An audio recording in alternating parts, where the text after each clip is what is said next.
Joining me now to break all of this down is my great panel of reporters, the Washington Post's Leanne Caldwell, CNN's Eva McKend, and Kevin Frey of New York One.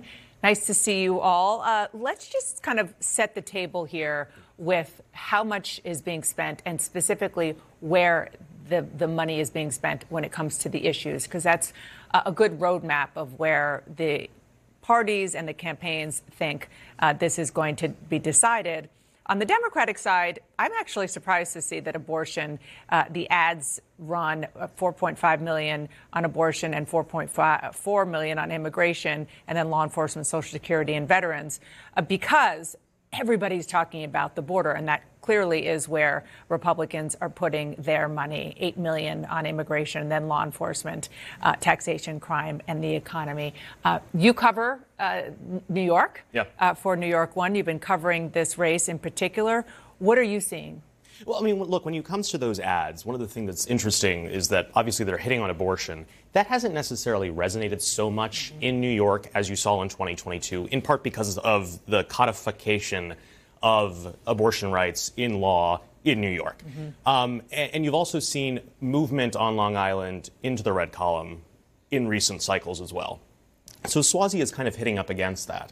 At the same time, Suozzi has this institutional brand. He's been the mayor, he's been the congressman, he's been the county executive. So he is a known entity coming up against relatively unknown Mazi Pilip. And so there's all of these competing factors that makes it, one, complicated to read too much into the results of this election, but also has allowed really the national politics of immigration to fill the void. Keep in mind, Suozzi was out early on trying to put Democrats on the offensive when it comes to immigration. We'll see how successful he was at that. Yeah, and he's not alone. He's been very sort of trying to be very tough on immigration. In fact, I want you to listen to some of the ads that New Yorkers are seeing pretty much anytime they turn on their television, anytime they open their phone. I mean, these ads are everywhere in New York. Let's watch. Tom Suozzi rolled out the red carpet for illegal immigrants. I kicked ICE out of Nassau County. Illegal immigrants arriving by the busload. Why? Because Tom Suozzi repeatedly weakened America's borders. I've been hearing a lot of nonsense blaming Tom Suozzi for the migrant problem. Really? As the left pushes to abolish ICE, here now is one of the few Democrats who voted to support this vital agency. ICE is an important government agency. They're smearing Tom Suozzi on immigration.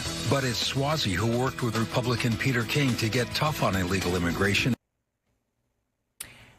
As I said to some people when I was there last week, it is remarkable that New York, especially out on Long Island, is so far from the southern border.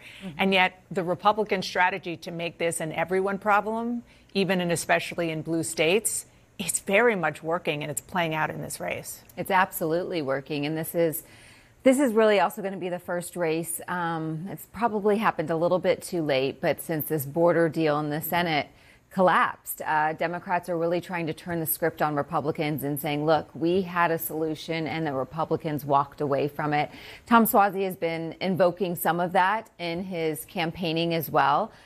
We'll see if it works. Republican sources I'm talking to say that Pilip was a little bit behind heading into today. And so they are nervous. And as Athena said, this is traditionally a Democratic district.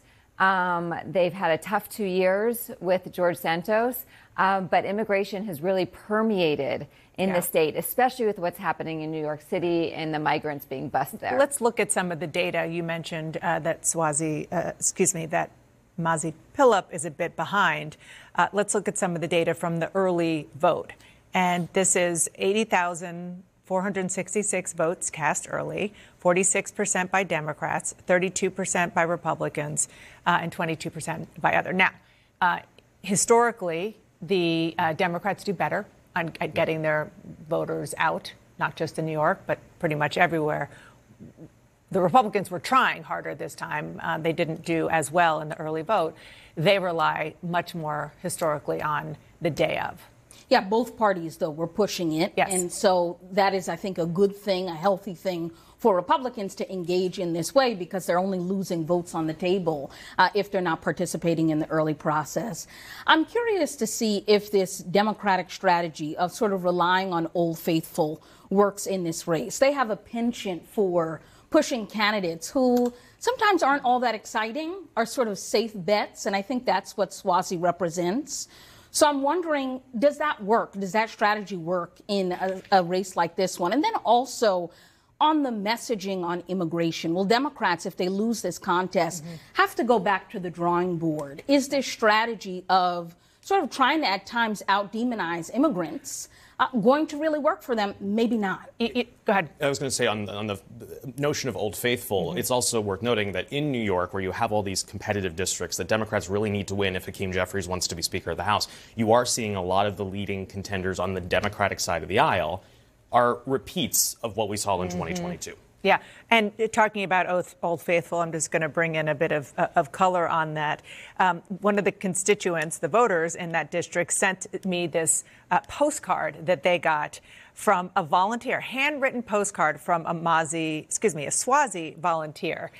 You can see it there. And that is Old Faithful, old school. I mean, that is about as old school as it gets.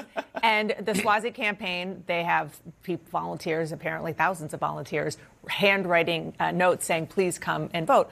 Don't get me wrong, and you know this, the Phillip campaign, they have a very big Nassau County Republican machine getting out their vote. But just on the kind of dynamics in this middle of the road kind of district, one of the things that Swazi, the Democrat, is trying to do is, and you heard me make a joke about the fact that Snow is bipartisan, is separate himself from the left of his party, because people in his district are not thrilled by the way the Democratic Party is going. Listen to what he told me. I'll stand up to the left of my party, or I'll stand up to anybody if I disagree with what they're saying. I'm a Democrat. I believe in the basic democratic values, but I'm concerned about the leftward drift in many cases. Well, what's the big attack on me in this race? It's that Tom Swazi's a member of the squad. That's ridiculous. And before you guys come in on this, I just want to make sure everybody understands the big picture here and what the stakes are. We're talking about a balance of power here in Washington. 219 Republicans, 212 Democrats, 4 are vacant. This race is to fill one of those vacancies. And New York, these areas in and around New York City, they gave Republicans that narrow majority because there were so many what we call crossover districts that Joe Biden won, but Republicans became the Congress members in those districts. That's one of the many reasons why what we're going to see tonight is so crucial.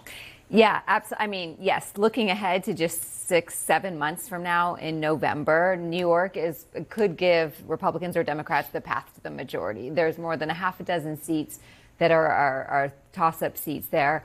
But it's also important to note that whoever wins has to run again in November. In a different map. Which is what I was going to say, in a new redistricted map that could be much more helpful for Democrats.